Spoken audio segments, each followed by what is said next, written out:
বিসমিল্লাহির রহমানির রহিম। আসসালামু আলাইকুম। ইসলামী প্রজাতন্ত্র ইরানের বিশ্ব কার্যক্রমের বাংলা অনুষ্ঠানে আপনাদের স্বাগত জানাচ্ছি। শ্রোতা ভাই বোনেরা, এবার পরিবেশিত হচ্ছে পবিত্র কোরআনের তেলাওয়াত ও তর্জমা। সূরা নিসার ৭৫ ও ৭৬ নম্বর আয়াত তেলাওয়াত করছেন কারি আলী পারহেজগার। আউযু বিল্লাহি মিনাশ শাইতানির রাজীম। বিসমিল্লাহির রহমানির রহিম। وما لكم لا تقاتلون في سبيل الله والمستضعفين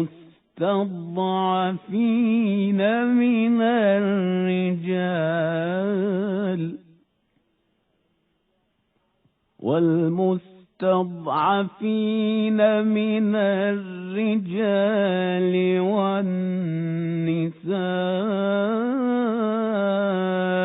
والولدان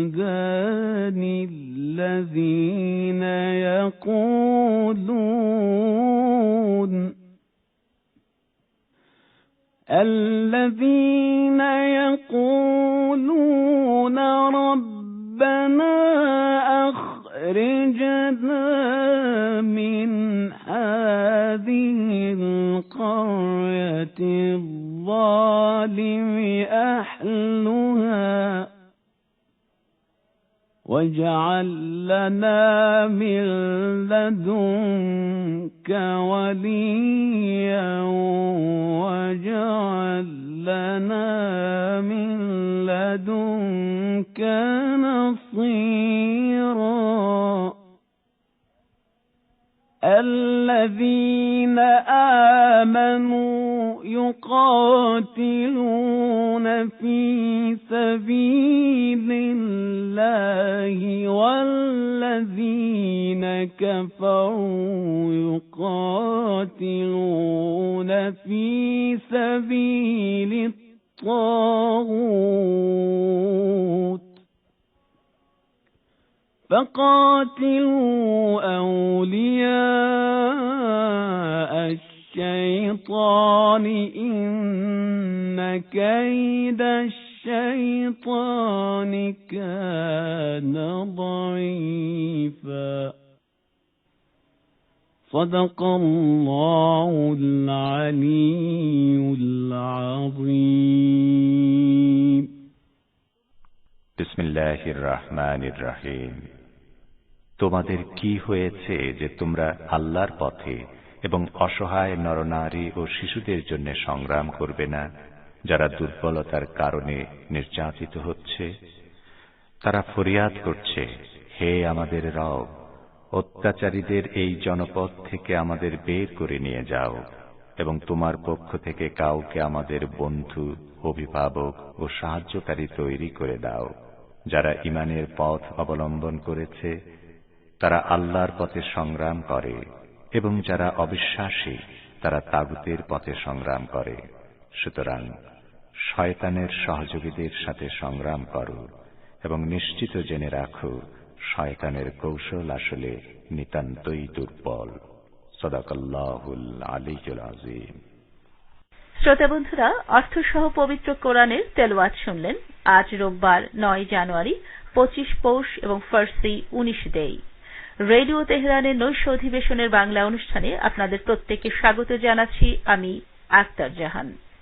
এ অনুষ্ঠান প্রচারিত হচ্ছে বাংলাদেশ সময় রাত 10:23, ভারত সময় রাত 9:53 এবং তেহরান সময় রাত 8:53।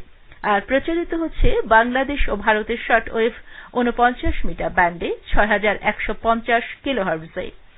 ইন্টারনেটে আমাদের অনুষ্ঠান শুনতে ও ওয়েবসাইট ভিজিট করতে লগ ইন করুন এই ঠিকানায় parstoday.com/bn।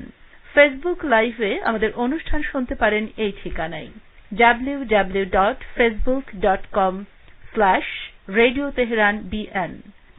আমাদের কাছে ইমেল করার ঠিকানা radioteheran1982@gmail.com এবং radioteheran@ws.irib.ir। এবারে আজকের অনুষ্ঠান সূচি জানিয়ে দিচ্ছি।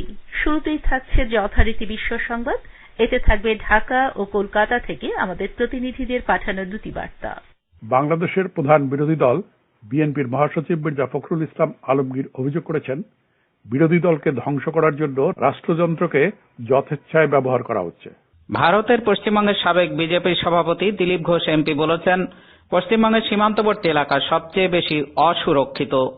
এরপর সংবাদ ভাষ্যের অনুষ্ঠান দৃষ্টিপাতে শুনবেন আফগানিস্তানের তালিবান সরকারের পররাষ্ট্রমন্ত্রীর তেহরান সফর সম্পর্কে আমাদের ভাষ্যকারের একটি পর্যালোচনা এবং বাংলাদেশে নতুন করোনা ভাইরাস ওমিক্রনের সংক্রমণ ঠেকাতে প্রধানমন্ত্রী সহ 4 মন্ত্রীর পরামর্শ সম্পর্কে আমাদের বিশেষ প্রতিনিধি আব্দুর রহমান খানের পাঠানো প্রতিবেদন। অধিবেশন শেষ করার আগে বিশ্বের প্রধান প্রধান খবরগুলো সংক্ষেপে আরেকবার জানিয়ে দেওয়া হবে।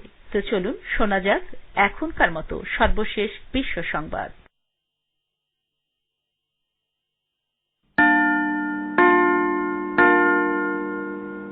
রেডিও তেহরান, শুরু হচ্ছে বিশ্ব সংবাদ।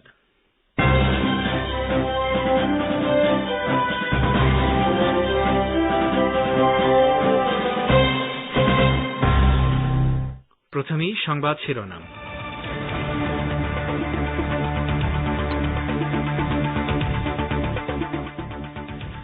জেনারেল সোলাইমানির শাহাদাতকে সুযোগে পরিণত করেছে ইরান, কালো তালিকায় আরও মার্কিন কর্মকর্তার নাম। ইয়েমেনি হামলা মোকাবেলায় সৌদি আরবের ক্ষেপণাস্ত্রের মজুদ শেষ, প্রতিবেশী আরব দেশগুলোর কাছে সাহায্যের আবেদন। বাংলাদেশে বিরোধী দল ধ্বংস করার জন্য রাষ্ট্রকে অত্যাচারের যন্ত্র বানানো হয়েছে, বিএনপি মহাসচিব মির্জা ফখরুলের মন্তব্য। এবং ভারতের পশ্চিমবঙ্গের বিজেপি নেতা দিলীপ ঘোষ বলেছেন, পশ্চিমবঙ্গের সীমান্তবর্তী এলাকা সবচেয়ে অসুরক্ষিত।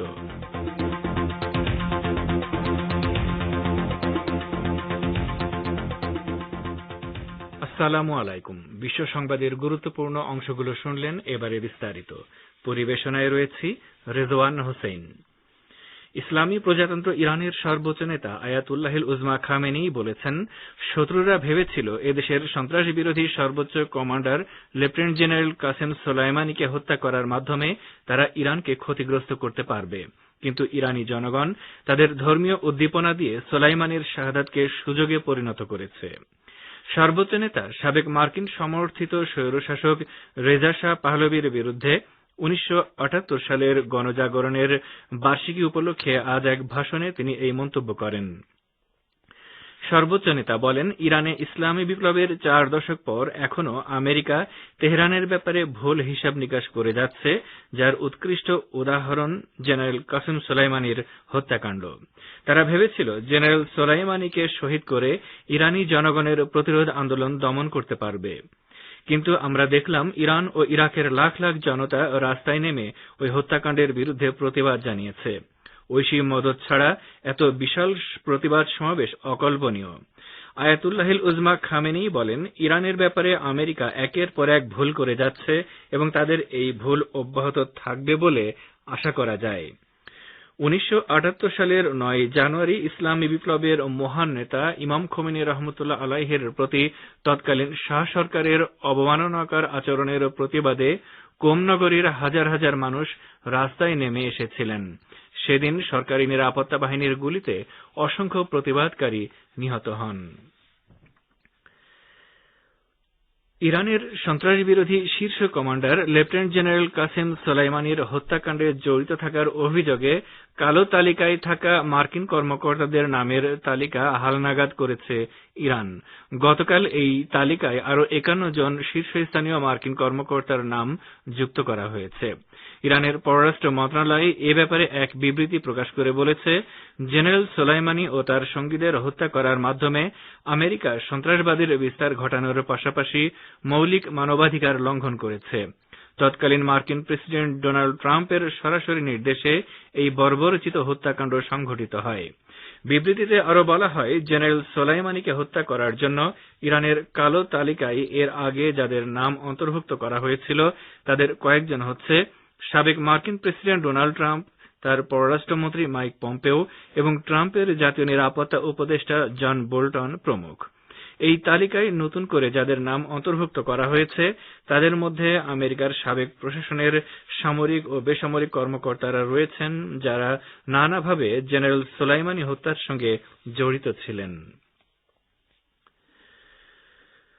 আফগানিস্তানের অন্তর্বর্তী তালেবান সরকারের পররাষ্ট্রমন্ত্রী আমির খান মুত্তাকি দ্বিপক্ষীয় স্বার্থ সংশ্লিষ্ট বিভিন্ন প্রসঙ্গে আলোচনা করার জন্য ইরানের রাজধানী তেহরানে পৌঁছেছেন। ইরানের আরবি ভাষার নিউজ চ্যানেল আল আলম জানিয়েছে, গতকাল সন্ধ্যায় একটি শক্তিশালী প্রতিনিধি দল নিয়ে মুত্তাকি তেহরান বিমানবন্দরে অবতরণ করেন। নানা ক্ষেত্রে ইরানের সঙ্গে আফগানিস্তানের সহযোগিতা, বিশেষ করে অর্থনৈতিক সহযোগিতা বিস্তারের উপায় নিয়ে মূলত মুত্তাকি ইরানি কর্মকর্তাদের সঙ্গে আলোচনা করবেন।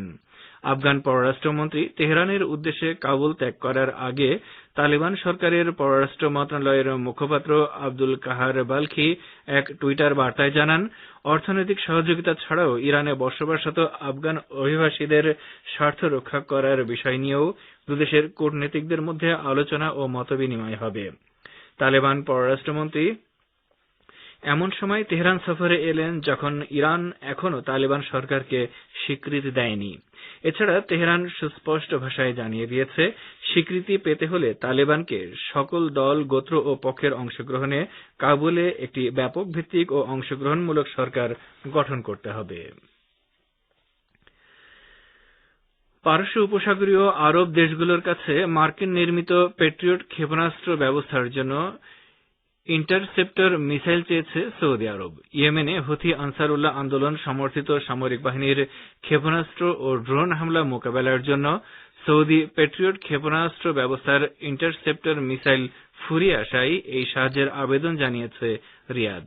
মার্কিন প্রশাসনের একজন শীর্ষ পর্যায়ের কর্মকর্তা বলেছেন, প্রেসিডেন্ট জো বাইডেন সৌদি আরবের এই পদক্ষেপের প্রতি সমর্থন দিয়েছেন। সৌদি আরব বলছে, ইয়েমেনি বাহিনী বর্তমানে যে হারে হামলা চালাচ্ছে তা অব্যাহত থাকলে প্যাট্রিয়ট ক্ষেপণাস্ত্র ব্যবস্থা থেকে ছোড়ার মতো ক্ষেপণাস্ত্র আগামী কয়েক মাসের মধ্যেই ফুরিয়ে যাবে। সৌদি আরবের এই অবস্থাকে মার্কিন কর্মকর্তারা জরুরি পরিস্থিতি বলে মন্তব্য করেন। আপনারা বিশ্ব সংবাদ শুনছেন রেডিও তেহরান থেকে, আর প্রচারিত হচ্ছে শর্টওয়েভ 49 মিটার ব্যান্ডে। বাংলাদেশের প্রধান বিরোধী দল বিএনপির মহাসচিব মির্জা ফখরুল ইসলাম আলমগীর অভিযোগ করেছেন, বিরোধী দলকে ধ্বংস করার জন্য রাষ্ট্রযন্ত্রকে যথেচ্ছ ব্যবহার করা হচ্ছে। রাষ্ট্রকে বানানো হয়েছে অত্যাচারের যন্ত্র হিসেবে। ঢাকা থেকে জানাচ্ছেন আমাদের বিশেষ প্রতিনিধি। বাংলাদেশের প্রধান বিরোধী দল বিএনপির মহাসচিব মির্জা ফখরুল ইসলাম আলমগীর অভিযোগ করেছেন, বিরোধী দলকে ধ্বংস করার জন্য রাষ্ট্রযন্ত্রকে যথেচ্ছায় ব্যবহার করা হচ্ছে। রাষ্ট্রকে বানানো হয়েছে অত্যাচারের যন্ত্র হিসেবে। আজ রোববার বিকেলে এক সংবাদ বিজ্ঞপ্তিতে তিনি আরো উল্লেখ করেন, দেশে আজ নির্বাচন, ভোটাধিকার, মত প্রকাশের স্বাধীনতা সহ সব অধিকারকে সমাধিস্থ করা হয়েছে। বিএনপি মহাসচিব আরো বলেন, বিরোধী নেতাকর্মীদেরকে হত্যা কিংবা গুরুতর জখম করা হচ্ছে। ধারাবাহিকভাবে বিএনপি সহ বিরোধী দলের নেতাকর্মীদের গ্রেপ্তার এবং তাদের বিরুদ্ধে মিথ্যা মামলা দায়ের করা হচ্ছে, কারা অন্তরীণ করা হচ্ছে। তবে তাতে কোনো কাজ হবে না, তাদের ক্ষমতা থেকে সরে যেতেই হবে।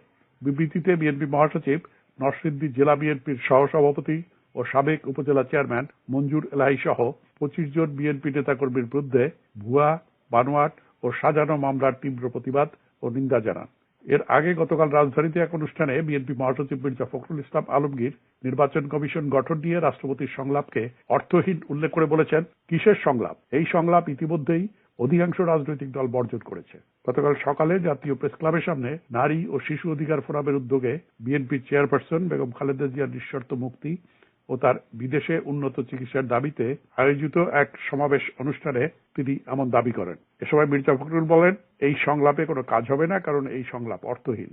যদি নির্বাচনকালীন সময় নিরপেক্ষ সরকার না থাকে তাহলে নির্বাচন কমিশনের কিছুই করার নেই। তিনি বলেন, আমাদের পরিষ্কার কথা, সবার আগে বেগম খালেদা জিয়াকে মুক্তি দিন, তারপর পদত্যাগ করে নিরপেক্ষ সরকারের হাতে ক্ষমতা দিয়ে জনগণের হাতে ক্ষমতা ফিরিয়ে দিন। এটা একমাত্র পথ, এর বাইরে আর কোনো সমাধান নেই। Abdur Rahman Khan, radio Tehran, Dhaka. বলছিলেন আমাদের প্রতিনিধি। বাংলাদেশে করোনা পরিস্থিতিতে শিক্ষা প্রতিষ্ঠান বন্ধের বিষয়ে গুজবে কান না দিতে সবার প্রতি আহ্বান জানিয়েছেন শিক্ষামন্ত্রী ড. দীপু মনি। আজ সাভারের আশুলিয়ায় ড্যাফোডিল ইন্টারন্যাশনাল ইউনিভার্সিটির নবম সমাবর্তন অনুষ্ঠান শেষে সাংবাদিকদের প্রশ্নের জবাবে তিনি বলেন, আজ কোভিড-19 সংক্রান্ত জাতীয় কারিগরি পরামর্শ কমিটির সঙ্গে আমাদের মিটিং আছে। শিক্ষার্থীদের করোনার টিকাদান কার্যক্রম জোরে সোরে চলছে। সবাইকে টিকার আওতায় নিয়ে এসে কিভাবে শিক্ষা প্রতিষ্ঠান খোলা রাখা যায় সে চেষ্টাই করছি আমরা। তবে এটাও ঠিক, যদি মনে হয় শিক্ষা প্রতিষ্ঠান খোলা রাখলে সংক্রমণ বাড়বে তখন আমরা বন্ধ করে দেব হয়তো। তিনি বলেন, আমরা চেষ্টা করছি শিক্ষা প্রতিষ্ঠান সুরক্ষিত রেখে সংক্রমণ কিভাবে এড়াতে পারি। ভারতের পশ্চিমবঙ্গের সাবেক বিজেপি সভাপতি দিলীপ ঘোষ এমপি বলেছেন, পশ্চিমবঙ্গের সীমান্তবর্তী এলাকা সবচেয়ে বেশি অসুরক্ষিত। কুচবিহার সীমান্তে গরু পাচারকারীদের বাধা দিতে গিয়ে পুলিশ আক্রান্ত হওয়ার ঘটনাকে কেন্দ্র করে তিনি আজ ওই মন্তব্য করেন। বিস্তারিত বলছেন কলকাতা থেকে আমাদের প্রতিনিধি। ভারতের পশ্চিমবঙ্গের সাবেক বিজেপি সভাপতি দিলীপ ঘোষ এমপি বলেছেন, পশ্চিমবঙ্গের সীমান্তবর্তী এলাকা সবচেয়ে বেশি অসুরক্ষিত। কুচবিহার সীমান্তে গরু পাচারকারীদের বাধা দিতে গিয়ে পুলিশ আক্রান্ত হওয়ার ঘটনাকে কেন্দ্র করে তিনি আজ রোববার ওই মন্তব্য করেন। সীমান্তবর্তী এলাকায় পুলিশের নিরাপত্তা নিয়ে প্রশ্ন তুলে বিএসএফ এর এলাকা বৃদ্ধির পক্ষে সাফাই দিয়ে বিজেপির সর্বভারতীয় সহ সভাপতি দিলীপ ঘোষ এমপি আজ বলেন, পরিষ্কার হয়ে যাচ্ছে পশ্চিমবঙ্গের বর্ডার সবচেয়ে অসুরক্ষিত এবং ইচ্ছা করে টিএমসি এটা করে রেখেছে ভোটের সাথে, বলছিলেন বিজেপি নেতা দিলীপ ঘোষ এমপি। শনিবার সন্ধ্যায় কুচবিহার জেলার মেখলিগঞ্জ মহকুমার উছলপুকুরির বামুনিয়াপাড়া এলাকায় পাচারের উদ্দেশ্যে প্রচুর গরু মজুত করা হয়েছে বলে গোপন সূত্রে খবর পায় পুলিশ। এরপরে ওই এলাকায় অভিযান চালায় পুলিশ বাহিনী। এ সময় বাড়িতে ঢুকে গরু আনতে গেলে স্থানীয়দের বাধার মুখে পড়তে হয় তাদের। মহিলা সহ স্থানীয় বাসিন্দারা পুলিশকে লক্ষ্য করে ইট বৃষ্টি শুরু করে বলে অভিযোগ। ইটের আঘাতে আহত হয়ে ঘটনাস্থল থেকে চলে আসে পুলিশ বাহিনী। এরপরে ঘটনাস্থলে পৌঁছায় অতিরিক্ত বাহিনী, কিন্তু এবারও পুলিশের উপরে আক্রমণ হয়। দু দফার সংঘর্ষে কমপক্ষে 12 জন পুলিশকর্মী আহত হন। আহতদের পাঠানো হয় মেখলিগঞ্জ হাসপাতালে। পুলিশ 6 অভিযুক্তকে গ্রেপ্তার করেছে। ধৃতদের মধ্যে রয়েছে 4 মহিলা। পুলিশ ঘটনাস্থল থেকে 34টি গরু উদ্ধার করেছে। কুচবিহারের পুলিশ সুপার সুমিত কুমার বলেন, গরু পাচার রুখতে অভিযান চলবে। Abdul Hakim, radio Tehran, Kolkata.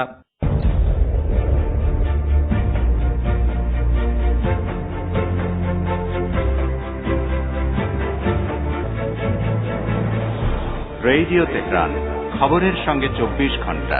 Visit করুন আমাদের ওয়েব পেজ farstoday.com/bn।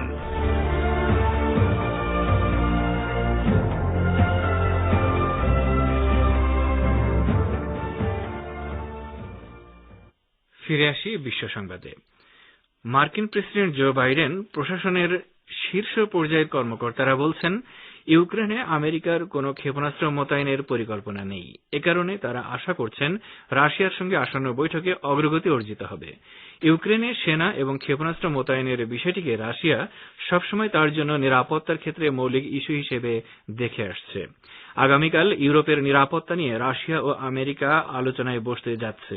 ওই বৈঠকে ইউরোপে ক্ষেপণাস্ত্র মোতায়েন এবং সামরিক মহড়া চালানোর বিষয় নিয়ে আমেরিকা প্রতিপক্ষ রাশিয়ার সঙ্গে আলোচনা করবে। নাম প্রকাশে অনিচ্ছুক কয়েকটি সূত্রের বরাত দিয়ে ওয়াশিংটন পোস্ট এই খবর দিয়েছে। আর এরই সাথে শেষ করছি রেডিও তেহরান থেকে আপাতত বিশ্ব সংবাদ।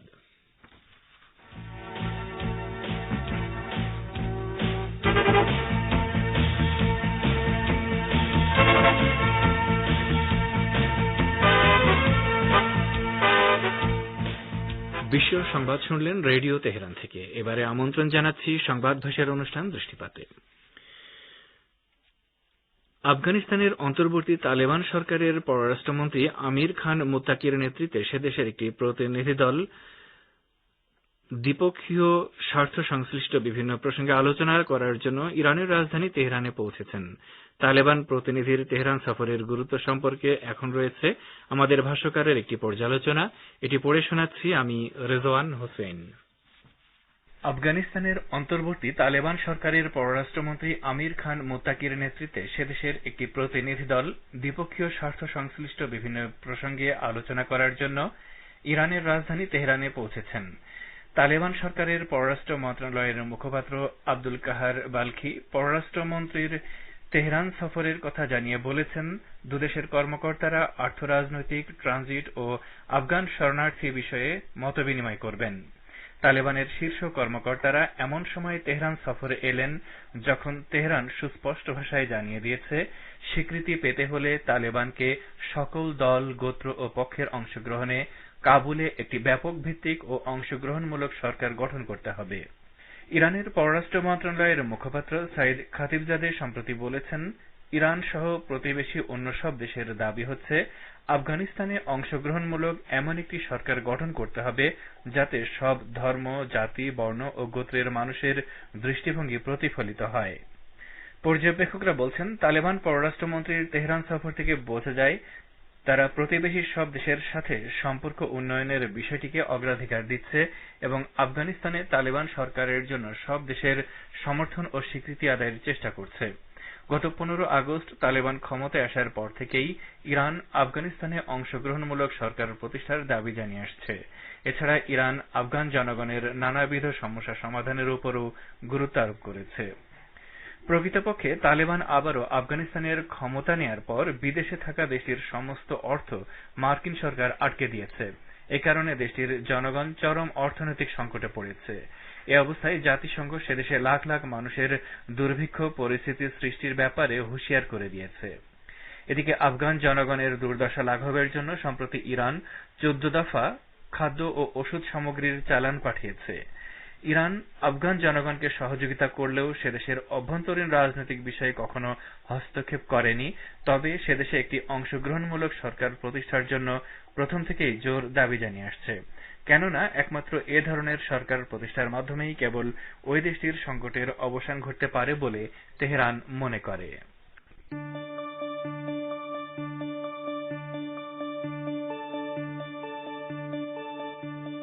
আপনারা রেডিও তেহরানের অনুষ্ঠান শুনছেন সরাসরি তেহরান স্টুডিও থেকে। ইন্টারনেটে আমাদের অনুষ্ঠান প্রতিদিন শুনুন এই ঠিকানায় parstoday.com/bn। ফেসবুক লাইভে যোগ দিন এই ঠিকানায় facebook.com/radio teheran bn। আমাদের কাছে ইমেল করার ঠিকানা radioteheran1982@gmail.com। এবারে বাংলাদেশ প্রসঙ্গ।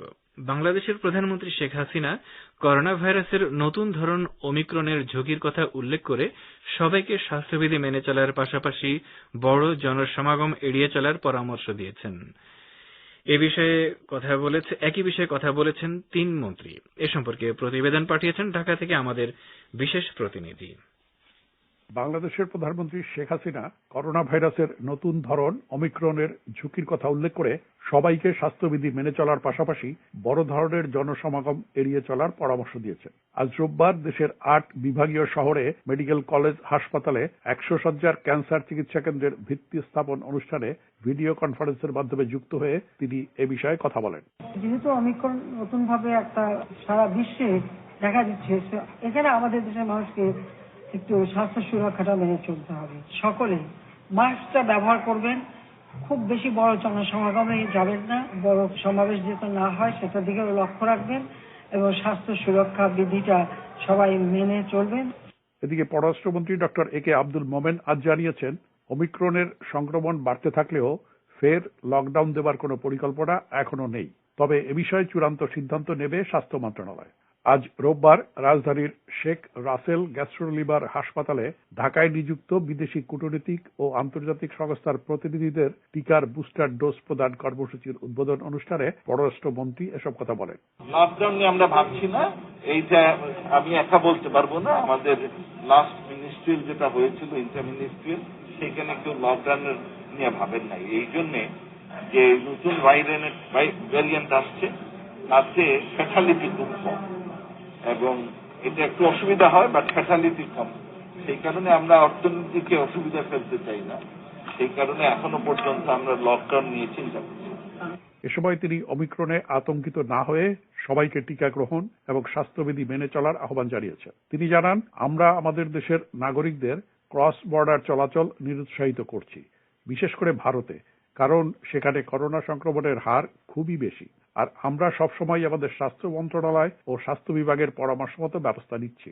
ওদিকে শিক্ষামন্ত্রী ডাক্তার দীপুমণি করোনা ভাইরাস পরিস্থিতিতে শিক্ষা প্রতিষ্ঠান বন্ধের বিষয়ে গুজবে কান না দেবার আহ্বান জানিয়েছেন। আজ রোববার সাভারের একটি বেসরকারি বিশ্ববিদ্যালয়ের সমাবর্তন অনুষ্ঠান শেষে সাংবাদিকদের প্রশ্নের জবাবে শিক্ষামন্ত্রী বলেন, আমরা চেষ্টা করছি শিক্ষা প্রতিষ্ঠান সুরক্ষিত রেখে সংক্রমণ কিভাবে এড়াতে পারি।